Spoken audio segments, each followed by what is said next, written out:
the shadows of the past, as from a faded tapestry of time's procession, slow and vast, I step to bid you bear with me, the while your fancy I engage, to look upon another age, an age when on the human tide the plumed wave of chivalry rose to its summit, sweeping wide across a nation's mighty sea. France never shone a brighter power than in this high, romantic hour. So come with me to France of old, to fiery days when hearts beat high, when blood was young and hate was bold, and sword crossed sword to do or die. For love and honor gloried then, and friendship reached its peak with men. Friends were friends in those brave days.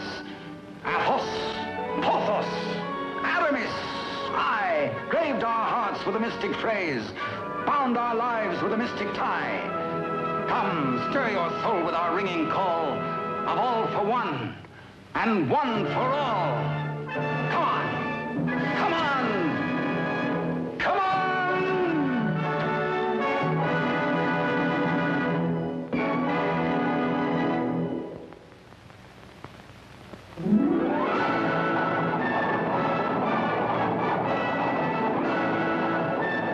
It is Paris on the 15th day of September in the year of our Lord 1638. Public excitement runs high. The populace enjoy a general holiday. Impatiently, they wait for the news of an heir to the throne of France.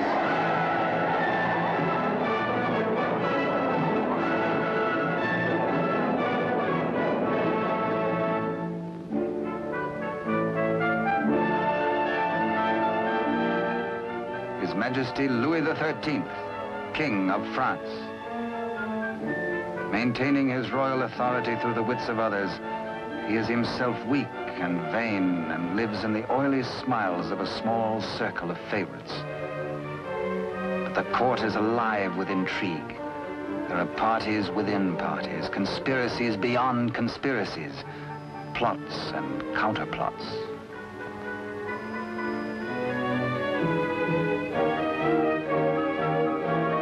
His Eminence, Monseigneur the Cardinal, Duc de Richelieu. He is the greatest statesman of the day and manipulates the strings which guide the king. His is the real power, subtle, cunning, and often ruthless. Still, no one questions his devotion to the glorious kingdom of France.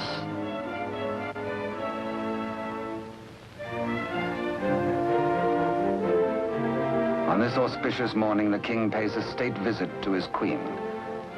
It is the custom for the sovereign and his courtiers to attend the expectant royal mother until his child is born.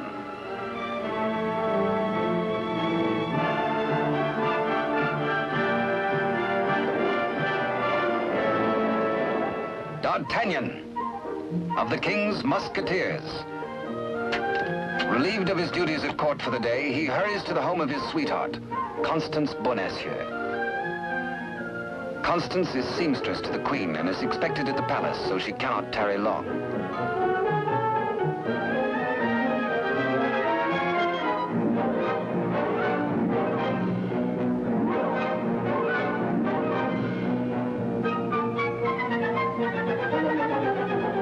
Even the most eager lover, by error, can sometimes kiss a miss, or miss a kiss.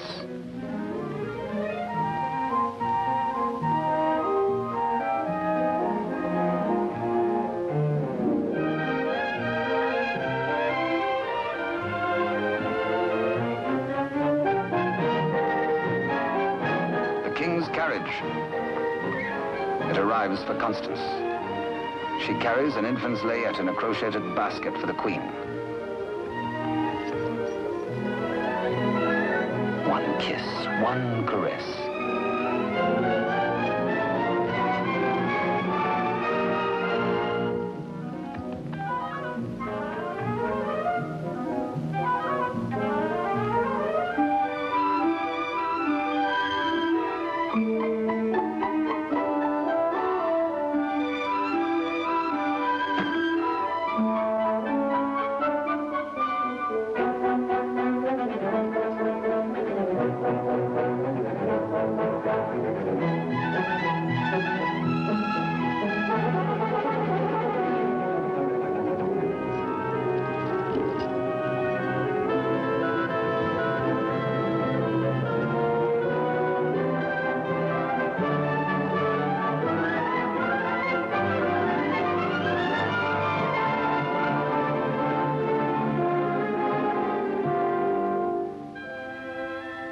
A kiss truly is a delicate plant requiring privacy to grow into a tender blossom, the dream of all lovers.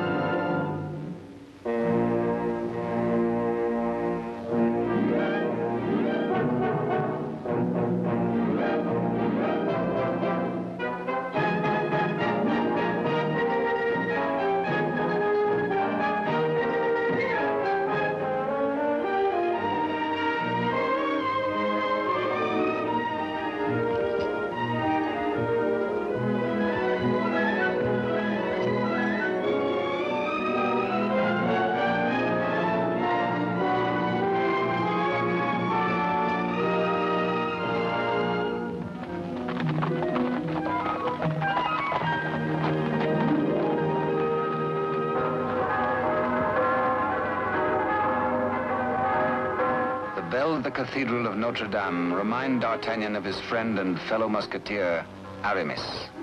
He might be in danger. Aramis had threatened to continue his flirtations with the pretty owner of a roving, provocative eye, who unfortunately is married to an officer in the Cardinal's Guards. The guardsman naturally resents these attentions from this musketeer, but is restrained. Has not the Cardinal forbidden these duels with the King's Musketeers? Hola! The famous battle cry of the Musketeers. Instant help comes from the most fearsome steel in the kingdom. Huge Porthos, brave, strong, a King's Musketeer. And Musketeer Athos, gentle Athos, yet a deadly swordsman is able to kill with his left hand as with the right.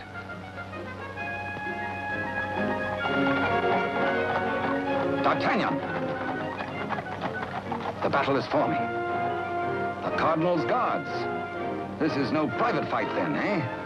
The Musketeers against the Cardinal's Guard. It started before D'Artagnan was born.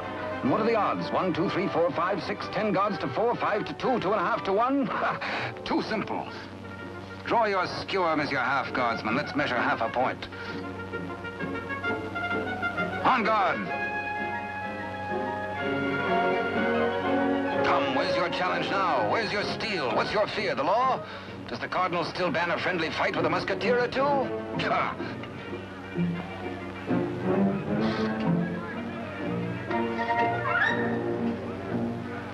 Porthos, as always, is thirsty.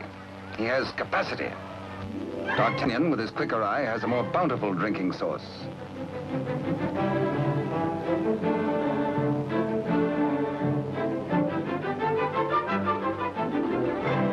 Porthos can put out a hand and pick up the pot he's slavers for. Why waste energy walking?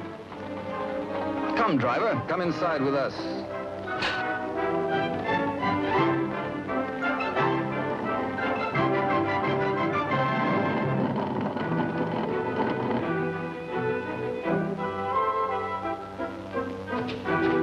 The old driver swears his wagon is damaged. His master will skin him. His horse is loose. He has a terrible wife. He has trouble. Everybody is mean to him. He has to be mean too.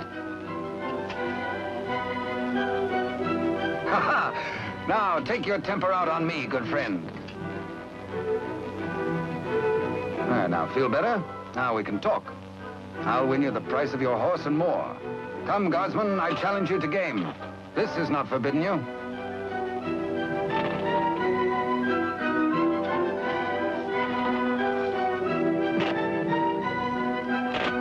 The dice are kind.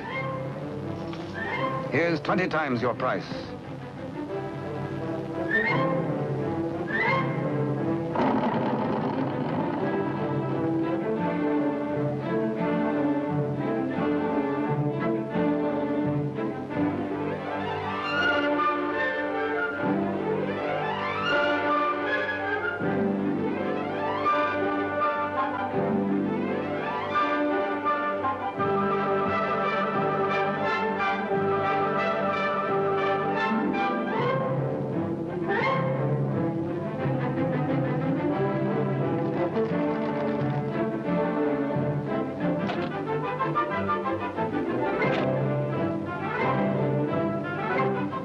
Riding high, D'Artagnan returns to the dice game. Laughing and playing a while longer, he wins hands down from a fat-headed guardsman while waiting for the late evening rendezvous with Constance. Porthos, too, has women on his mind.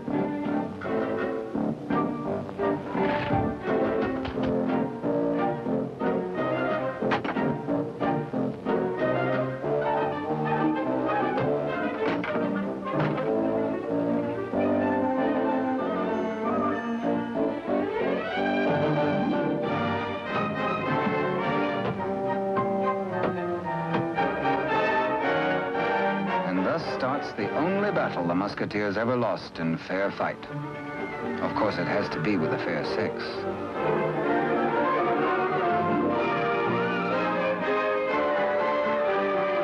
For the first time in his life, a panic-stricken Porthos screams a terrified, "Hola!" Athos hears him. Aramis springs bravely to the side of his comrades, and they flee together. But D'Artagnan hears only the pounding of a lover's heart. As the flood of battle at last sweeps close to him, he leaps to meet the foe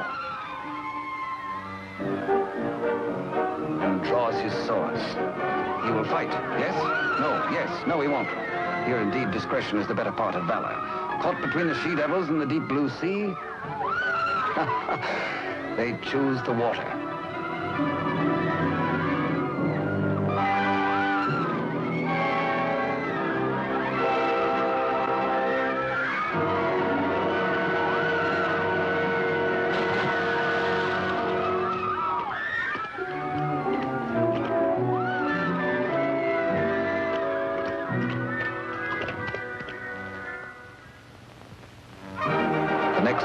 The city is in ferment.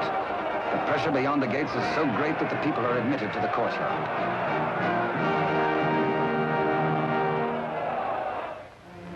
Adjoining the Queen's apartment, Constance prepares the layette.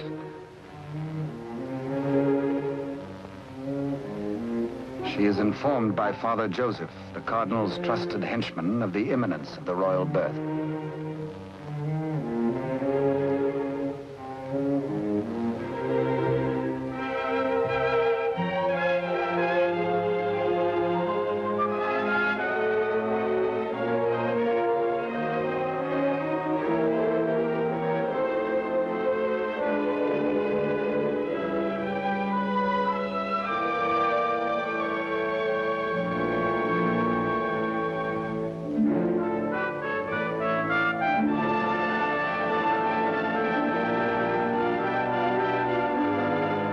And so a prince is born to France, one day to become Louis XIV.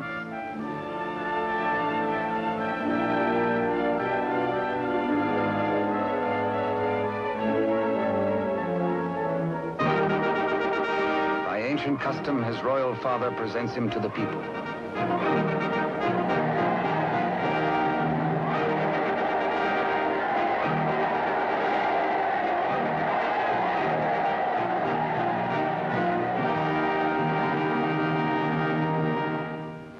But in the Queen's bedroom, another cry is heard.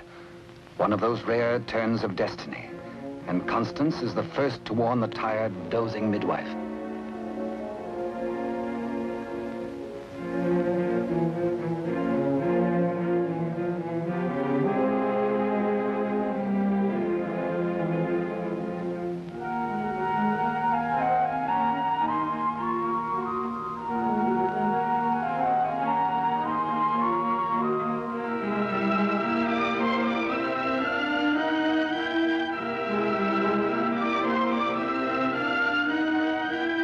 Father Joseph grasps the vast consequences of this extraordinary event.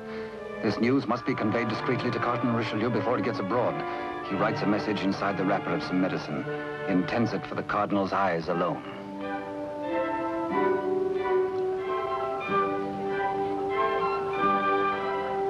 Your medicine, Your Eminence.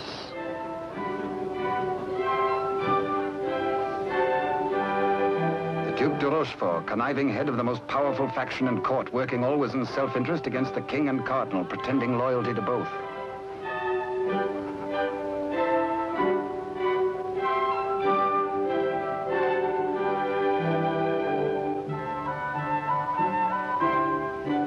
necessity for caution on the part of Father Joseph is indeed well-founded. De Rochefort, having many times seen messages thus taken to his eminence, becomes inquisitive. He resolves by a simple trick to learn the secret passed to the Cardinal. A substitution of scraps of paper.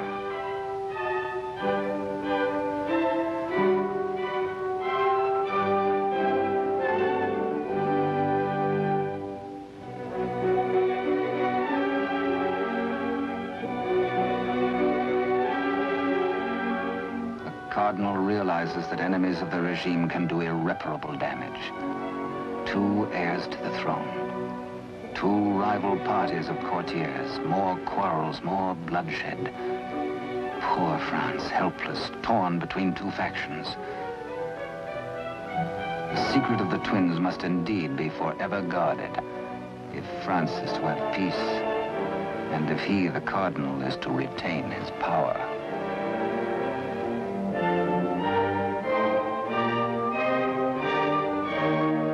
Pretender, this. A true prince. De Rochefort sees an opportunity. Father Joseph is instructed to prepare for a long voyage.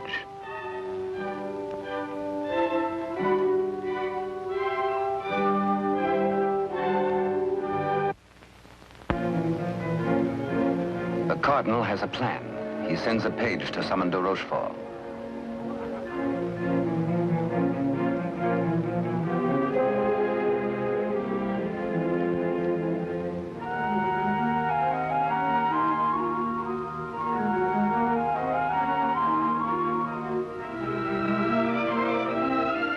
Aware that Constance shares possession of a great secret, one so sacred it might well spell the future of France, the Cardinal charges her to keep her lips sealed.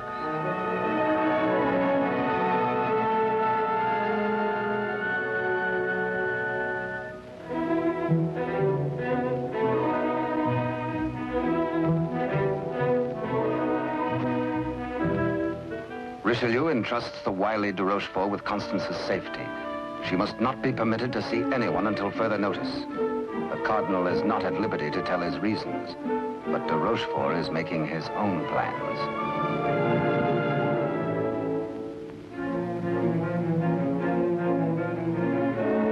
In accordance with the Cardinal's command, Father Joseph, accompanied by the midwife, secretly takes the twin away to the Spanish border. The child shall be raised as a commoner with no knowledge of his royal birth.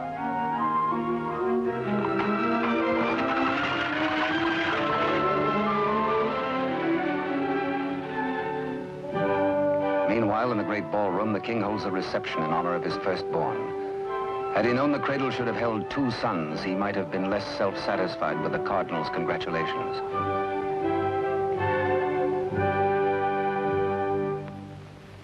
To the notorious Milady de Winter, De Rochefort comes to reveal this chance of fate. The future of France may be in their hands. He tells her he will turn Constance over to her.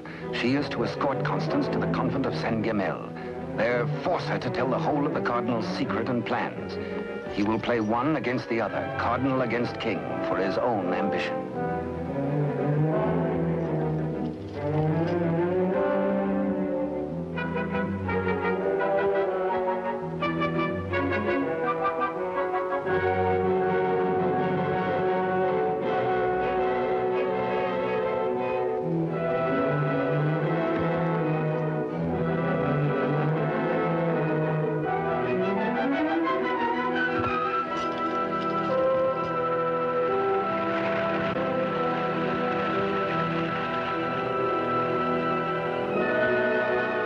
Constance to be...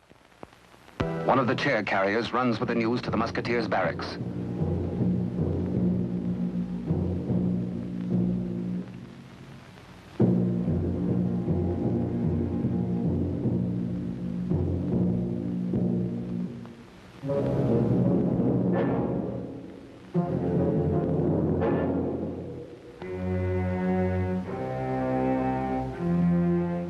D'Artagnan, wake up!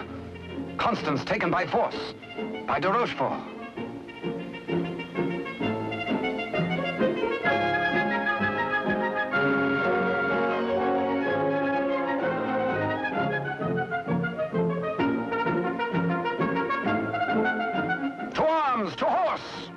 rescue! All for one and one for all, and hang the tack.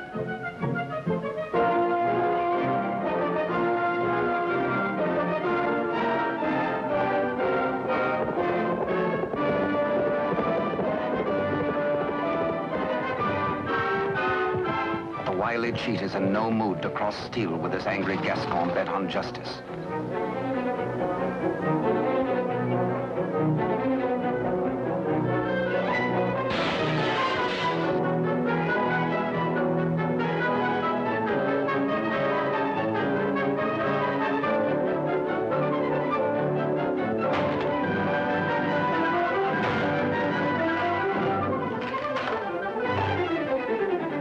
Rochefort's thugs are powerless to help.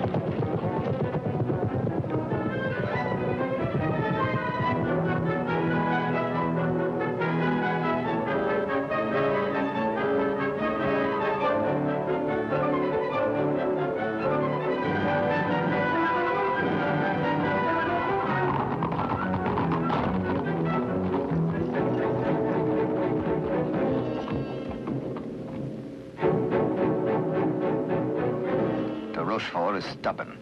He will not talk. He has to be persuaded.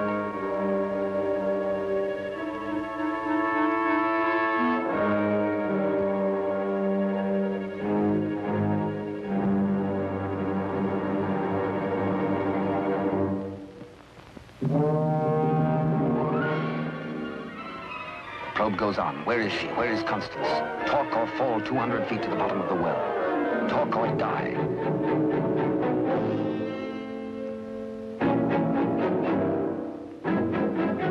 The Cardinal's guard look on, afraid to act.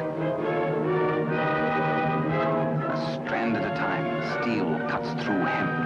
3 strands of it, and now but 2.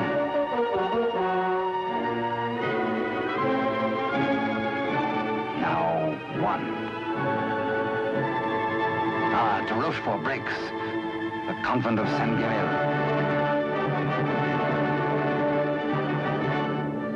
To the rescue!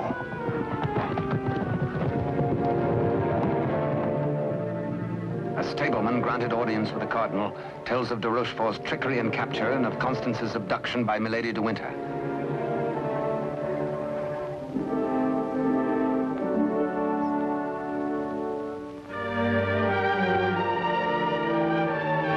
Cardinal Richelieu and his escort reached the well to confront the Duke.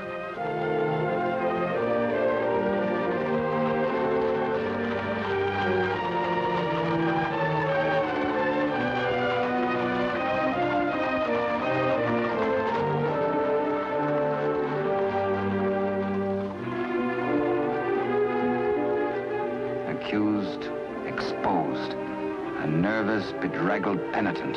He confesses that he has indeed played traitor. His Eminence breaks De Rochefort, stripping him of his authority and titles, banished from both court and country forever.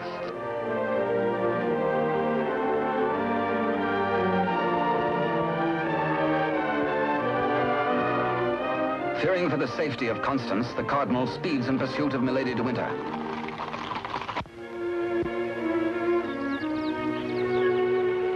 Before dawn the next morning, the convent of Saint-Guerel.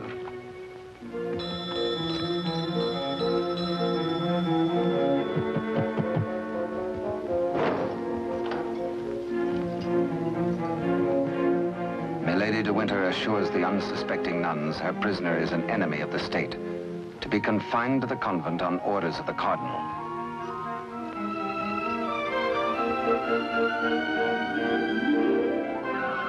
The banished De Rochefort, smarting under his humiliations, lingers in Paris. All is not lost. He uses the last of his wealth in a desperate gamble and buys the services of ruffians.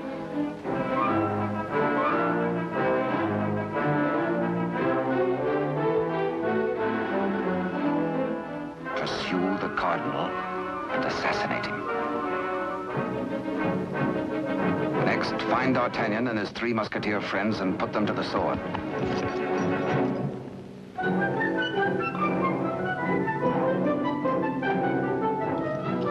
De Rochefort still dreams of himself in terms of the most powerful man in France.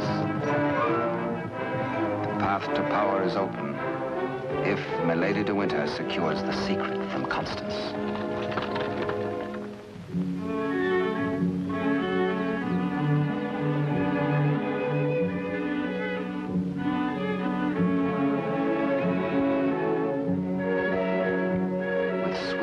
And honeyed entreaties, the unscrupulous Milady de Winter seeks to cajole Constance into telling all she knows.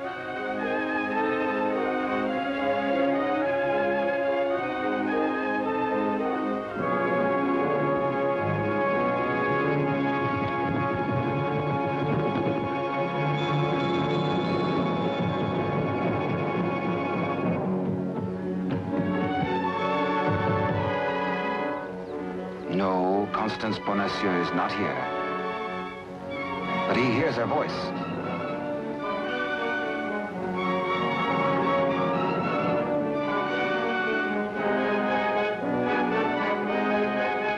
Hola! One for all and all for one.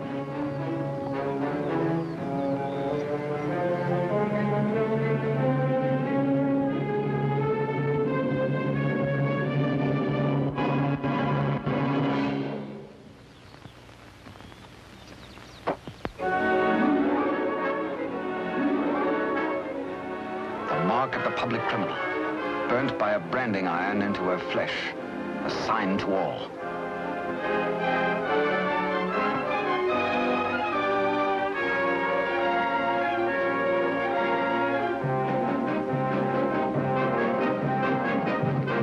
Exposed to Constance as a criminal, Milady de Winter is desperate.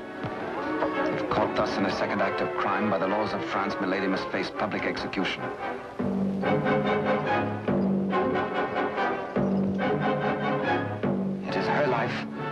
Or that of Constance.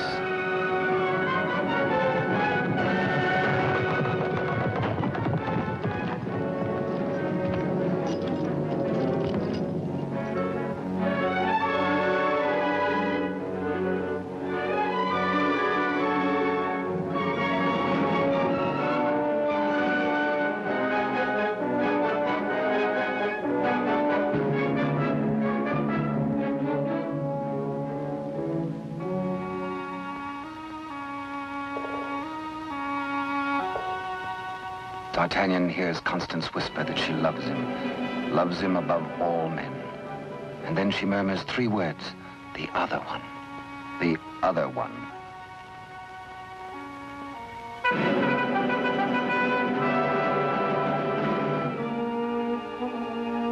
D'Artagnan strains to hear the faint pulse of her words, but Constance dies.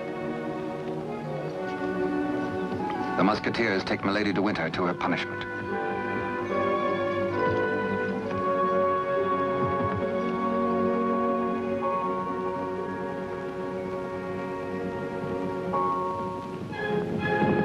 His Eminence the Cardinal has traveled through the night.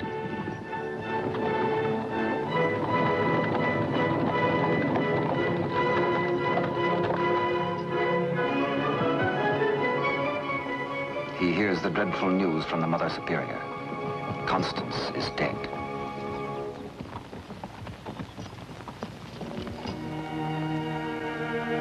Faithful, loyal Constance.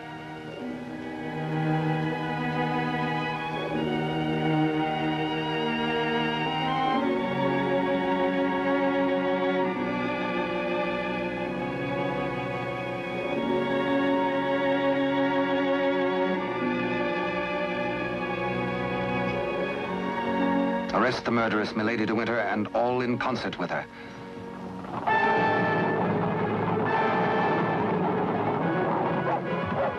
The three musketeers, Athos, Porthos, and Aramis, enraged, take the law into their own hands and deliver the murderess to the public executioner and order her death.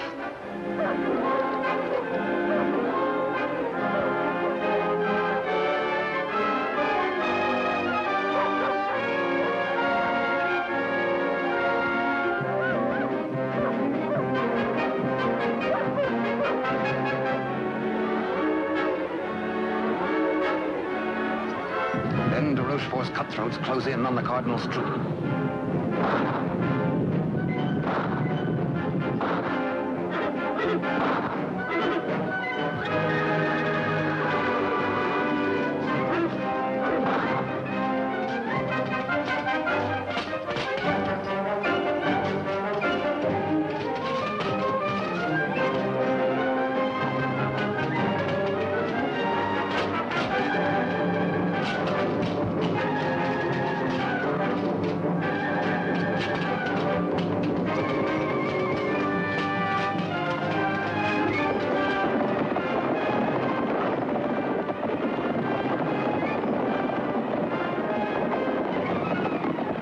Some distance away, the musketeers are captured by their deadliest rivals.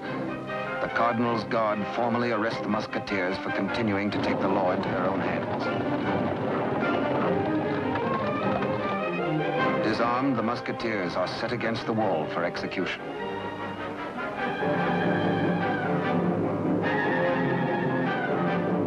Your guards would take the lives of my friends. Single-handed, they shall have revenge. The Cardinal asks a moment to ponder. Constance dead.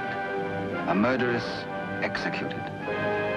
Enough blood has been shed. Now this strife twixt musketeer and guard shall end.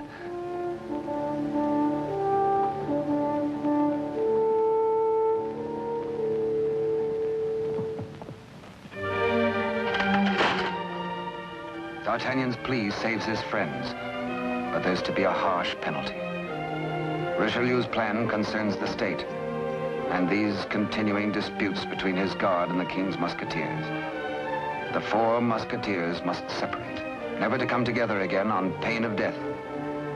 His judgment, oh, a sorry day. The musketeers are banished, each to his own province, never to visit Paris again, nor set foot beyond the bounds of his own fields.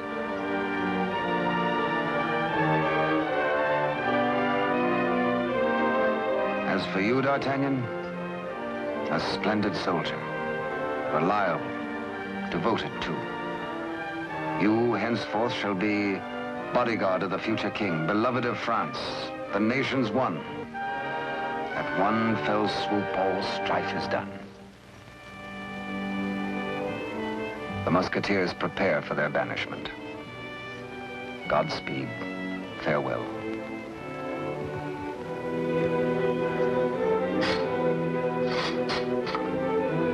Eternal friendship, it shall not pall.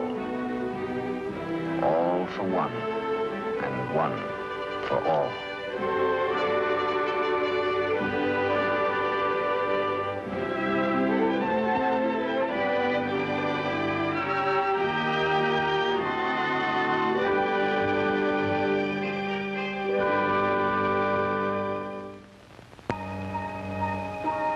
"5 years have passed. France is at peace. The infant prince grows to boyhood. Cardinal Richelieu, driven hard by the responsibilities of high office, lives in semi-retirement. And a royal father educates his son in courtly etiquette.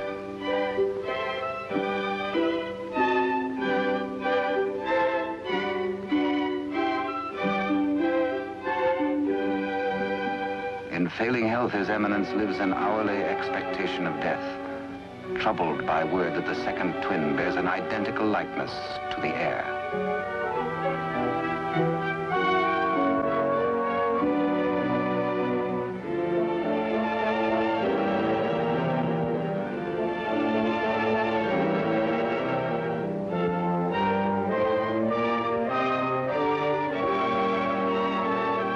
Dangers inherent are obvious and weigh heavily on the Cardinal's mind. He decides he must protect the prince somehow. His Eminence provides that the rightful twin may always be identified from the other. With the aid of the court jeweler, he caused a gold doubloon to be broken. The smaller piece hangs on a chain around the throat of the infant prince.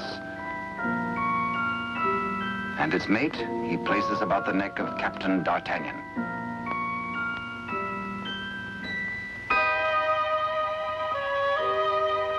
And so, by joining the pieces, the true heir to the throne of France and the prince's first guardian are known to one another for all time. He starts to say, I hold a secret, but the chill hand is upon him. The life spring ebbs, and the great voice is silenced.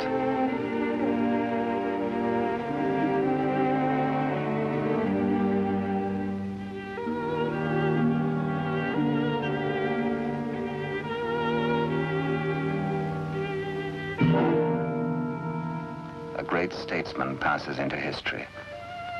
The church loses a noble servant, and the ship of state is without its pilot. What was this secret that Richelieu and Constance shared? The other one.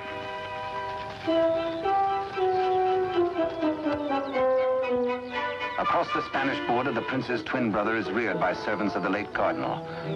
The banished De Rochefort, living nearby, holds the twin under his very eye. He bides his time. He has only to wait patiently for the proper day.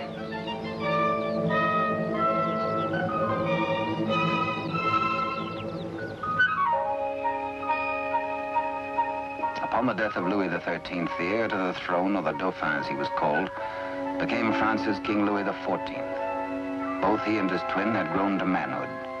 The brothers are alike as two peas in a pod.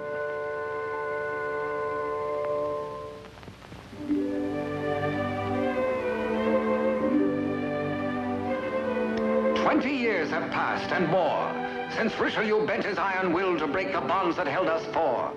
But Porthos, Athos, Aramis, I will ride once more.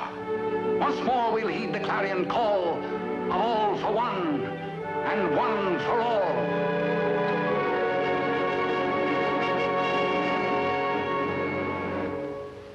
During the years, de Rochefort's connivings have brought the exiled twin under his control.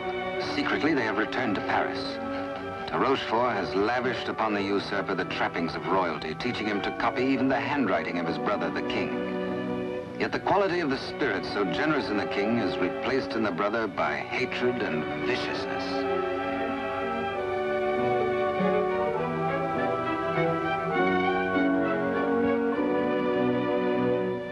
The king's valet, a de Rochefort spy, brings long-awaited news. Within the week, an older D'Artagnan, after a lifetime of loyal service, will retire and leave the court. The young king will be without a bodyguard. Every detail of their plan has gone over. The map, the sentries to overpower, the secret approach to the royal apartment, the signals.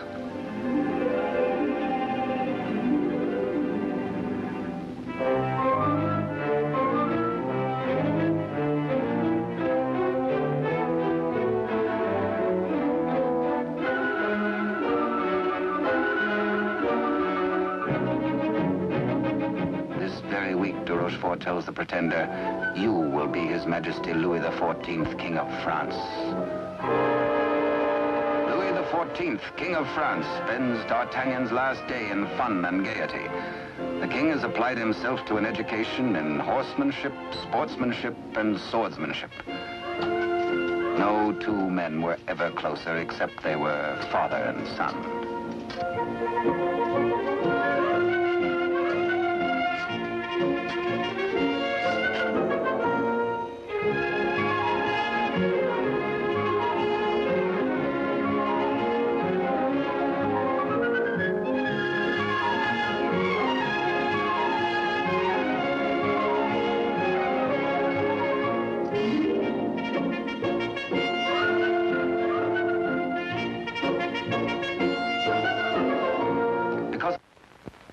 Early, D'Artagnan enters the royal bedchamber to bid the king goodbye. Tonight he feels happy. His service is done. His king is secure. The state is safe. But by some odd premonition, the coins are matched on this final night of parting.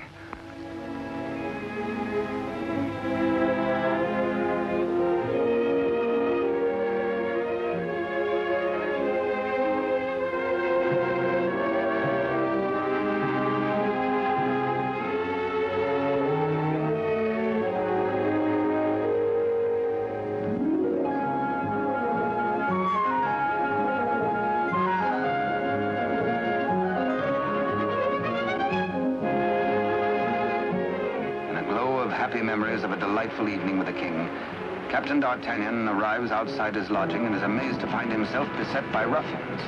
Angrily, the Gascon plans his battle. First, he deals with the dagger man decoy, sticks him with his own blade, throws the man's cape to the edge of an open sewer, places his own cape over the decoy's body and fires his own pistol. Hey, up! On to the balcony.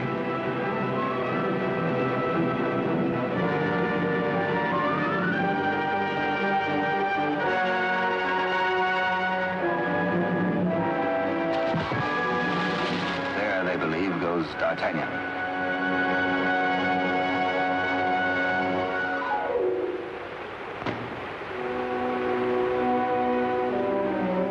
Thoughtful D'Artagnan returns to his lodging. For a peaceful man to be waylaid on a city street is something new. He had spent the evening with his king. He reflects, has the palace discipline been slackening too? Sentries were not where they should have been. His soldierly heart is disturbed for the safety of his king.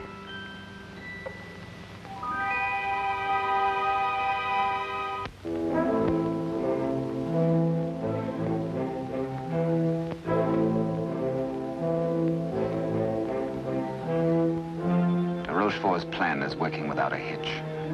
Sentries at the outer gate have been overpowered. Entry is forced into the inner quadrangle.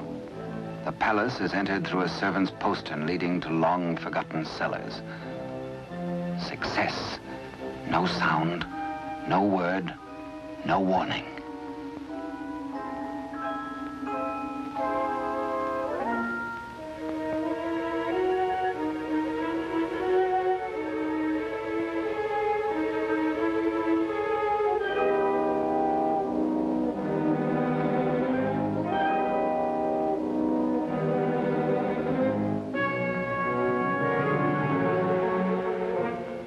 The pretender waits impatiently below for the deed which will make him king.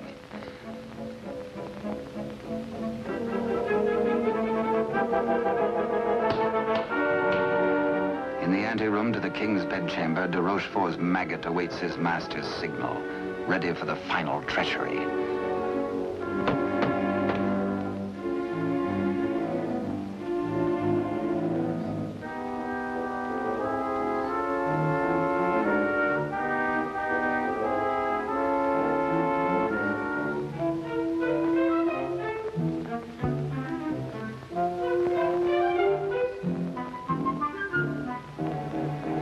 And a little after 11 o'clock on this fateful night, in one tragic moment, France loses her rightful king.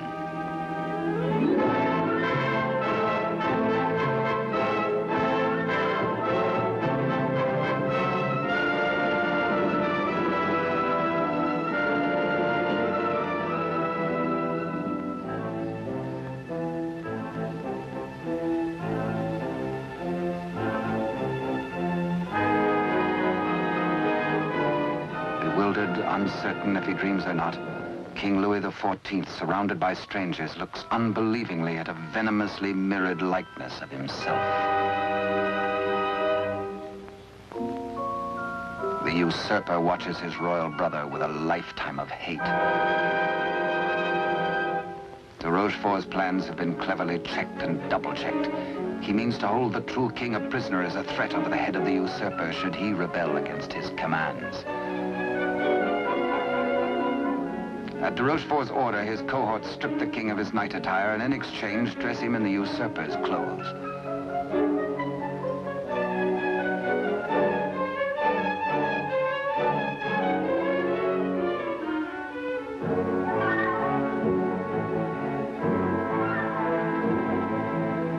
Into the palace cellars, a messenger reports breathlessly.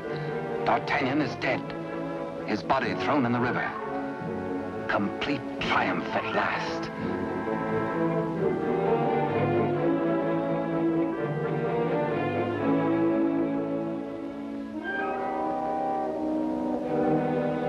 An iron mask, an invention of the devil. An iron mask, a prison within a prison, is placed over the head of the rightful King Louis XIV and locked at the neck, his countenance concealed from all men.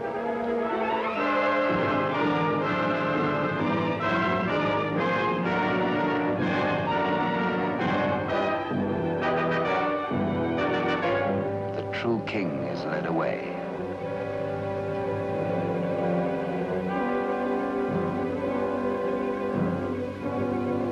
In the quiet of the royal apartments, the true king's bed is occupied by the usurper. Trusted servitors have been spirited away. The twins' lackeys have replaced them.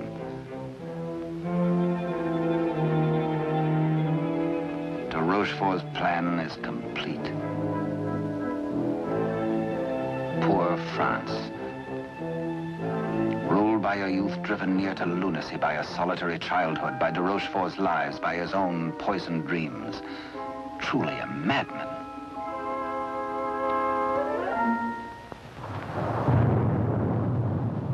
Suffering in human life is proportioned to human strength.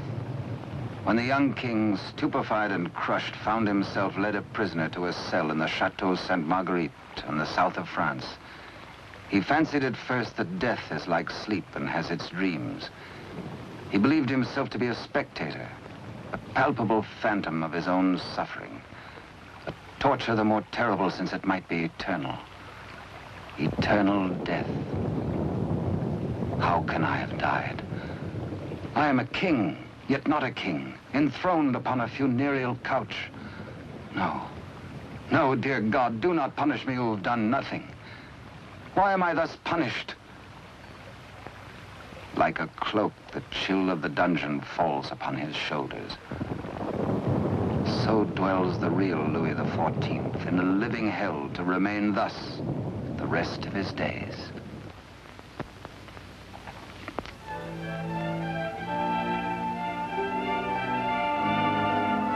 The Queen Mother, always restricted, prevented from seeing her son, determines finally to pay him a visit.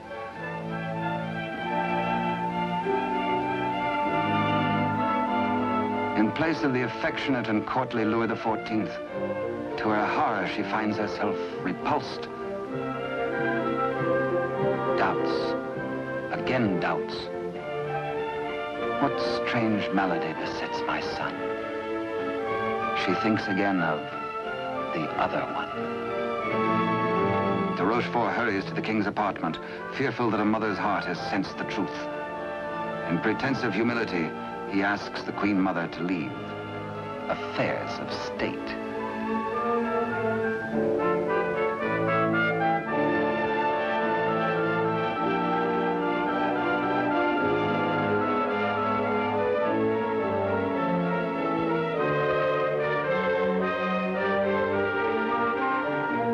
De Rochefort is determined. This shall not happen again, and whispers death.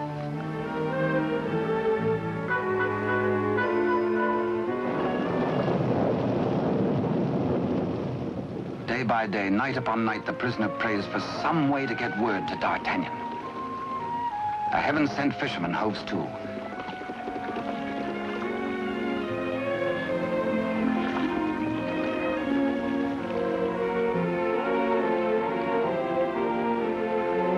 He finishes scratching a message into pewter, and as all good prayers must be, his prayer is answered.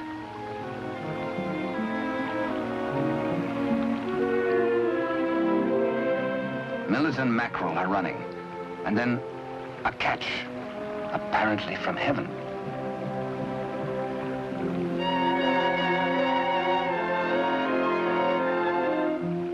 The fisherman reads the name of D'Artagnan, the idol of the nation. A written word, a beloved name, an urgent message. He, a patriot, needs no urging.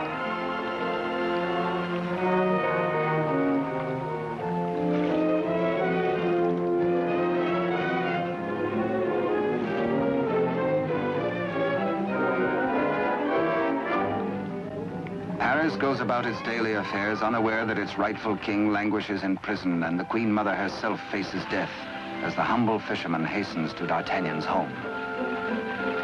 D'Artagnan stays on in Paris, and to his hurt amazement continually finds himself barred from the court.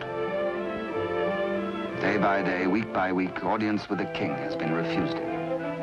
The fisherman blurts his weird news. A story hard to believe. A lonely castle which D'Artagnan knows like the palm of his hand. A prisoner in an iron mask behind its bars. But the signature, An etching of a coin that fits his own exactly.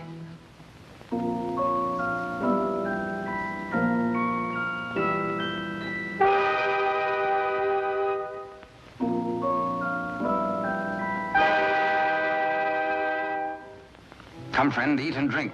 There is business at last for me at the palace.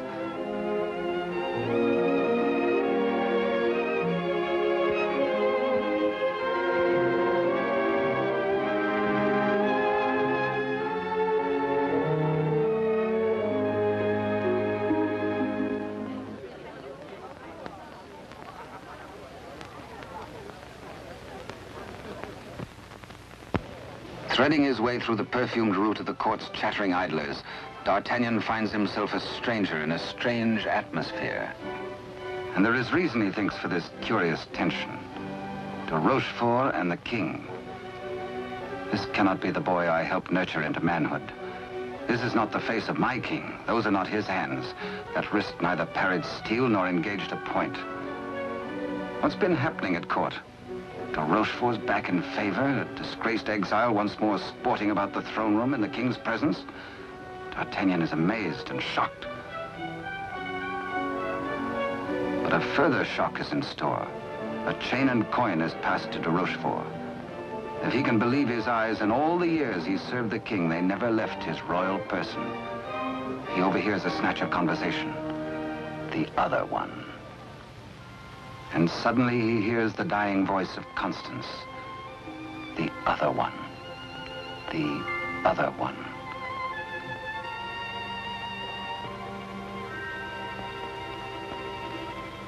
What did she mean? A message signed by the royal coin. A king, not a king. And a court alive with known traitors. D'Artagnan smells a rat. But a rat has seen him and gives warning. The palace guards are alerted, and all exits barred.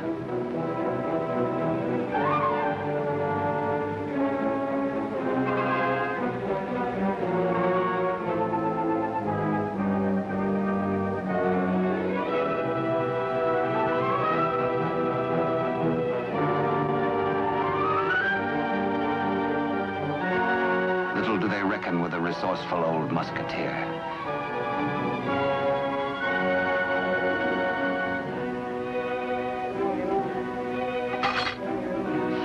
D'Artagnan orders a king's loyal troop to be hurried to meet him at the Chateau Sainte Marguerite. Couriers are to be dispatched to his old friends, the three musketeers, Athos, Porthos, and Aramis. To arms, musketeers! Your king has need of you. One for all, and all for one. The jig is up. D'Artagnan lives and knows. There's pewter plate. Perhaps even now he has reached the prison gate.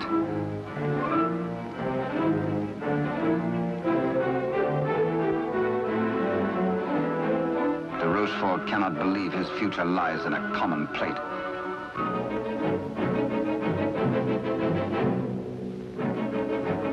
Quickly, he resolves to end all doubts.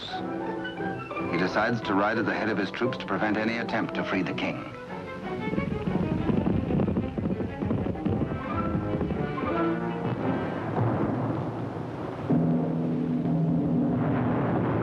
The puzzled D'Artagnan has reached the Chateau Sainte Marguerite, certain that his comrades will join him. Under cover of the raging storm, he rose to the grotto beneath the castle. Many a time as a young officer, he had patrolled this grotto passage. It led, he knew, to the arsenal. Beyond that, the armory. Then the main hall and staircase to the tower itself. Up there is the man in the iron mask, the writer of the message.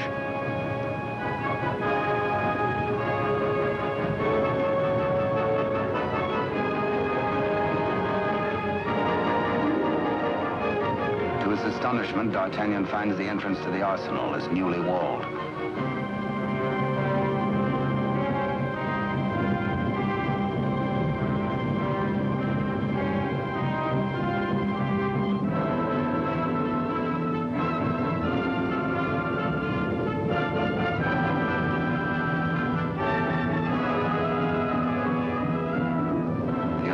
force is prepared to hazard it alone if necessary.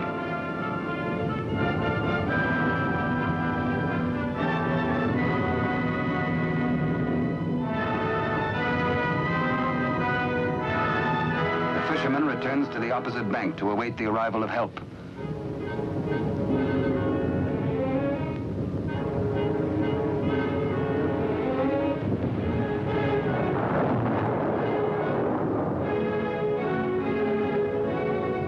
Athos, a few years older, a little more grizzled, the same brave companion as of old, ready and willing for any gambit.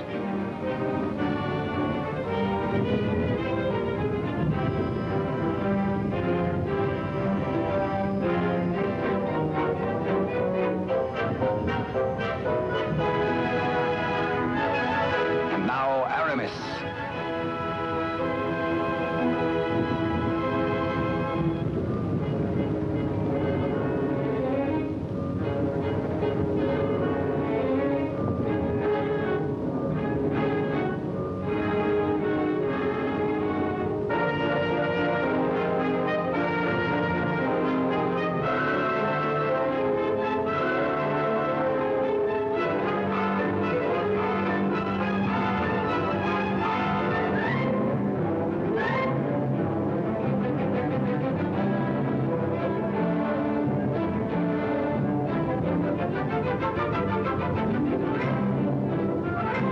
Now two of the valiant comrades have arrived. No time to wait for old Porthos, no time for explanations. There's a job to be done. Forward!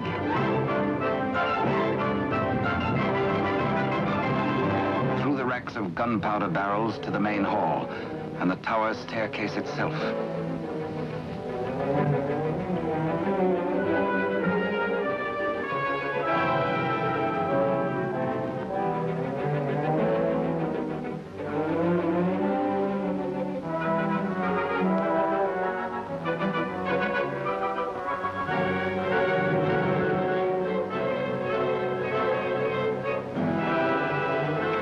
Prisoner, before your gullet tastes this edge, you bloated villain.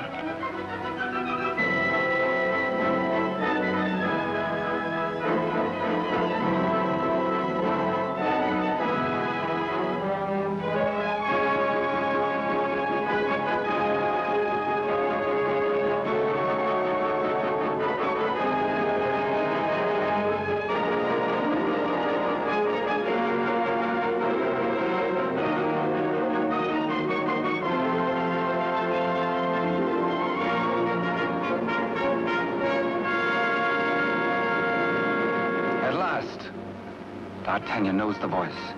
It is his true and rightful king, Louis XIV, King of France. The castle guards.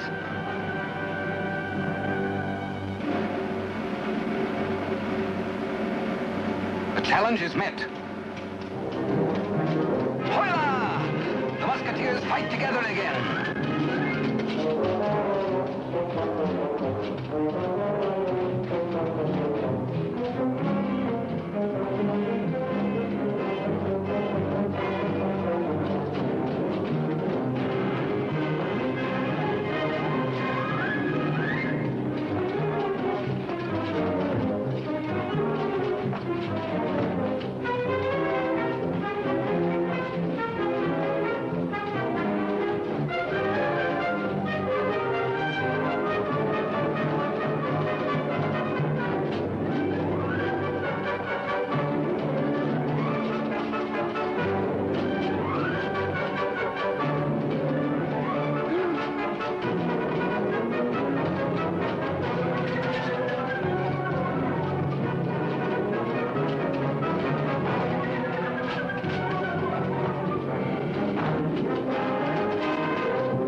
more eager on that account, and thirsty as much for the sight of his companions as for a little drop of blood.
All for one and one for all. Be certain, cherished friends, that I shall wait for you. What good times we had together, eh?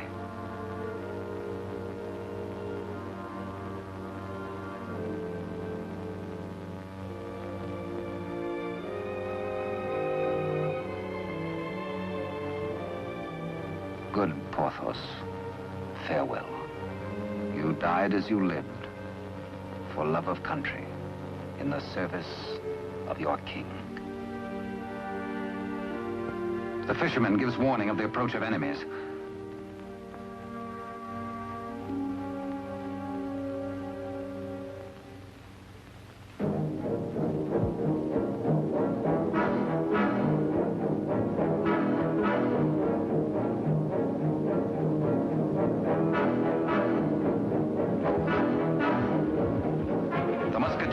The king and gallop off to Paris. De Rochefort rides hard in a last effort to keep his house from crumbling.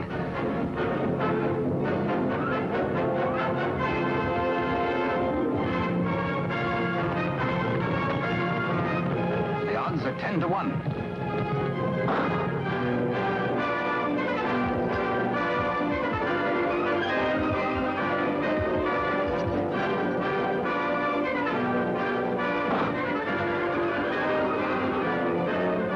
Your Majesty. On to Paris. Farewell, gallant Aramis. A traitor's bullet struck you down. Meanwhile, Athos crosses swords with De Rochefort.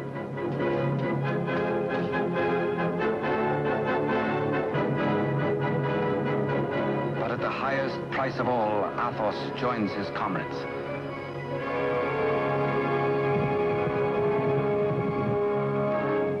Without knowing his own peril, the half-wit, half-king entertains his royal mother at a palace luncheon.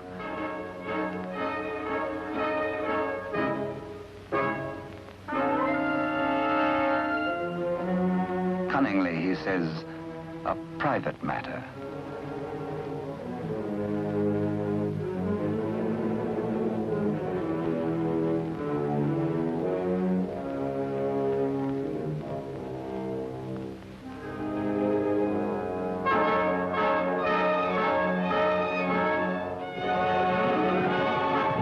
Troops from the palace, friends or foe? Friends. D'Artagnan breathes relief. The king is safe. God save the king!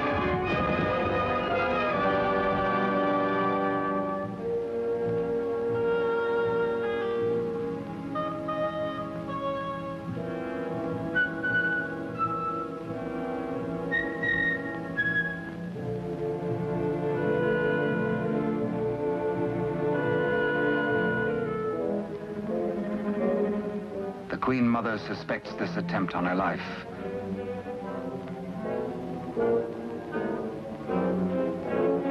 The witch's brew, a subtle poison already responsible for many an agonizing death. Raise your glass, madam.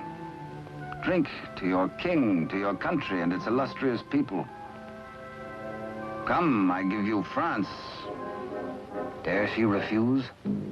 It is the edict of her son, the king.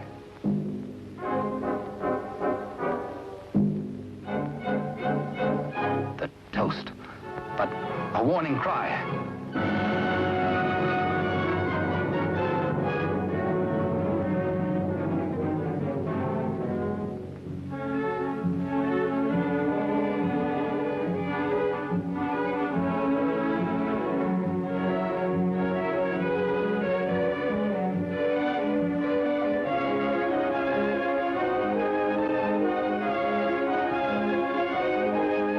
The usurper finally gets his rightful crown. De Rochefort's own damnable invention, the Iron Mask, his to the end of his days.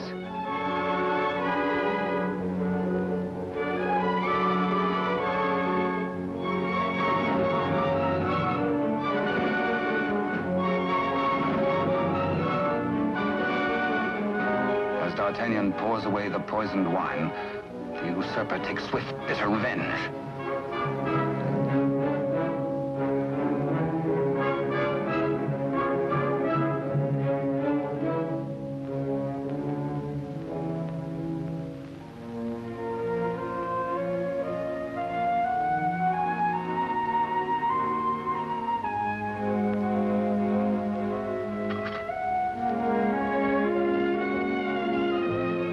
D'Artagnan knows himself mortally wounded, but allows no sign to mar the happiness of his king.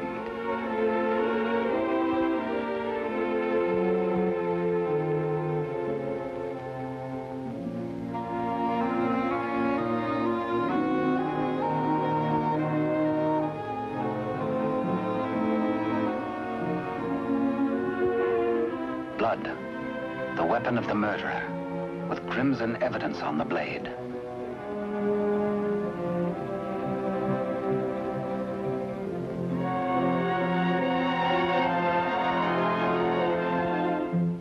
Grateful Louis looks for Captain D'Artagnan to honor him with the baton of a Marshal of France. But where is the Musketeer?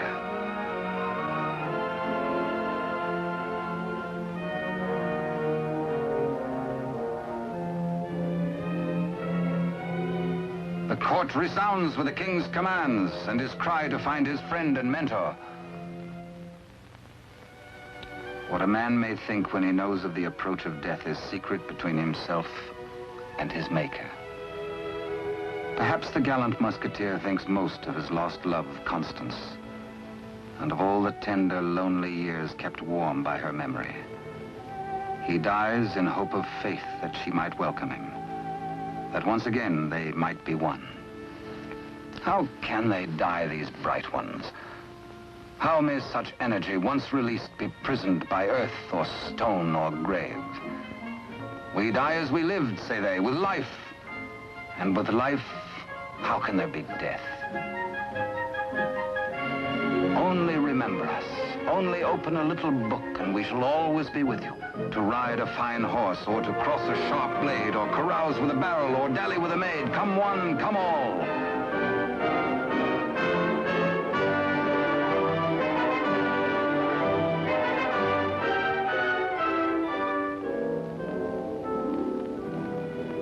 And so passed a brave and glorious man, in honor. Only think, and we live again. We live forever.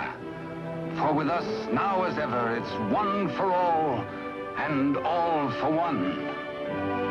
And thus it was in France of old and fiery days when hearts beat high, when blood was young and hate was bold, and sword crossed sword to do or die. For love and honor gloried then, when life was life, and men were men.